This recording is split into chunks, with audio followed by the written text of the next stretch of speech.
네, 가족 간 메르스 감염으로 추정되는 사례들이 속속 나오면서 가족 간 감염이 메르스 확산의 새 변수로 떠오르고 있고요.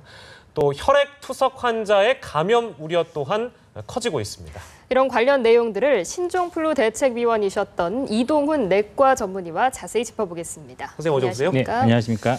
자, 격리 대상자는 좀 줄어들었고 확진자는 근데 또 늘어가는 상황이고요. 저희가 앞서 또 얘기를 했습니다만 감염 경로라는 게 좀 불확실한 사람들이 나오고 있어서 그래도 좀 불안한데요. 이런 상황은 어떻게 보시나요?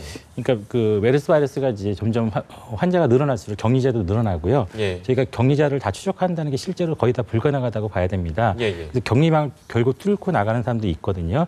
그래서 지금 하고 있는 작업들이 뭐냐면은 감염자와 접촉자들을 찾아서 격리하고 있고요. 이걸 예. 빠져나가시는 분들을 위해서 우리가 안심병원이라고 다 들어보셨을 겁니다. 선별 진료소를 통해서 폐렴 환자들을 골라내가지고 예. 그쪽으로 유도해서 추가 확산을 막는 것인데요. 네. 실제로 이제 구리병원 같은 경우는 굉장히 이게 잘했습니다. 그래서 폐렴 환자가 이렇게 돌아다니다가 빠져나가신 분이 구리병원 선별 진료소에 걸리셔가지고 예.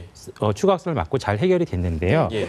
이게 어저께 강동 성심병원에서 이제 좀 그게 우리가 허점이 좀 드러났는데 문제는 이제 우리가 정면으로 오는 것들은 잘 막았는데요. 예. 측면에서 오는 걸 못 막았다는 거죠. 이분은 이게 정형외과 환자로 알려졌는데 정형외과 환자 특성상 진통 소염제 같은 걸 먹기 때문에 우리 그 메르스 환자의 특성인 그 발열 같은 경우가 좀 이렇게 안 나타날 수가 있는 것이었고요. 우리 정형외과 환자다 보니까 아무래도 그 메르스 환자라는 생각을 할 수가 없었던 거죠. 그러다 보니까 이제 다수의 접촉자가 발생되면서 우리 감염망에 지금 허점이 생겼고 예. 그 결과 강동 성심병원이 지금 폐쇄 조치가 되고 추가 확산에 대한 위험성이 좀 높아지고 있는 상황이라고 봐야 될 것 같습니다. 네, 예. 그 지금 말씀해주신 강동 성심병원 같은 경우는 173번 환자가 입원했던 곳인데 이분이 이제 확진 판정을 받기 전에 여러 곳을 돌아다니셨고 또 병원에 입원했을 당시에 폐렴 증세도 보이셨다고 해서 이 병원이 뭐 폐쇄가 되기는 했지만 제2의 유행지가 되는 거 아니냐 이런 말도 나오고 있거든요. 어떻게 봐야 될까요? 지금까지 다수의 접촉자가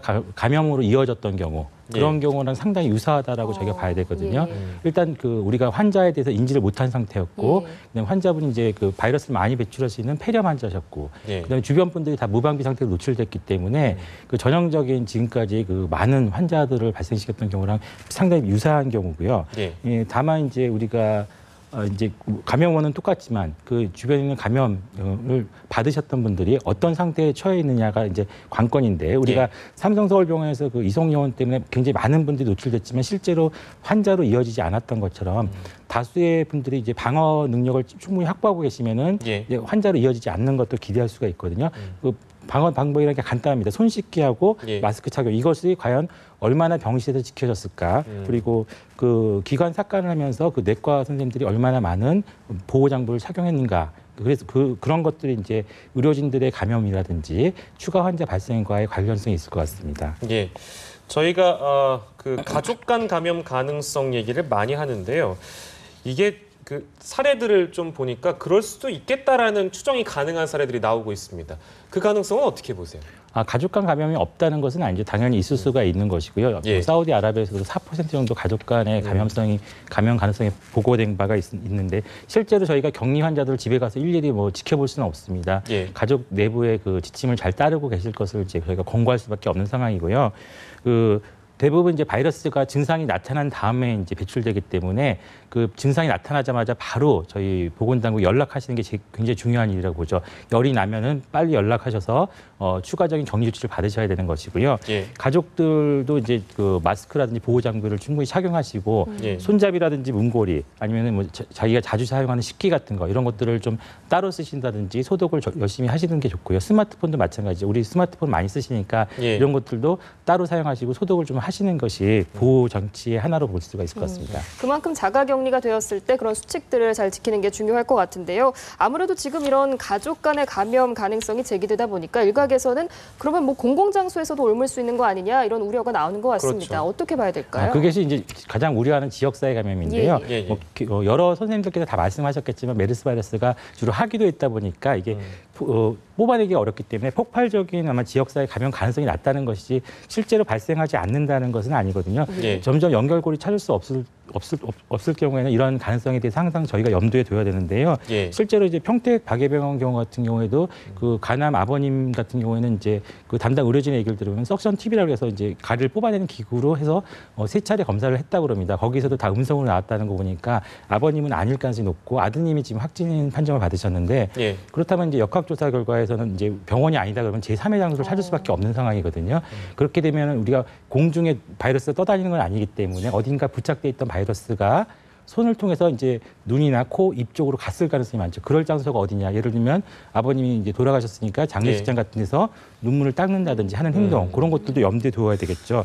다만 이제 이렇게 되면 이제 지역사회 감염 가능성이 상당히 높기 때문에 저희들이 우려해야 되는데 그렇다고 모든 사람들이 다 이제 공포에 떨 필요는 없고요. 예. 지역사회 감염 바이러스가 떠다니는 건 아니기 때문에 가장 항상 말씀드리지만 손 씻기하고 마스크 밀집된 공간에 갔을 때 마스크 착용, 엘리베이터 같이 이제 밀폐된 공간에 있을 때는 예. 마스크 착용하시거나 아니면은 엘리베이터 버튼을 누를 때도 손 바닥으로 누르지 마시고 손등으로 누르는 거 이런 정도. 손등으로요? 예, 손바닥이 이제 얼굴에 닿기 쉬우니까 그런 것들도 한번 이제 해보시는 게 좋지 않을까 싶습니다. 네, 장마가 이제 시작인데요. 이 얘기는 저희가 몇 번 한 적이 있습니다만 습도에 바이러스가 취약하다. 실제로 뭐 그런 연구 결과가 있었다고 하고요.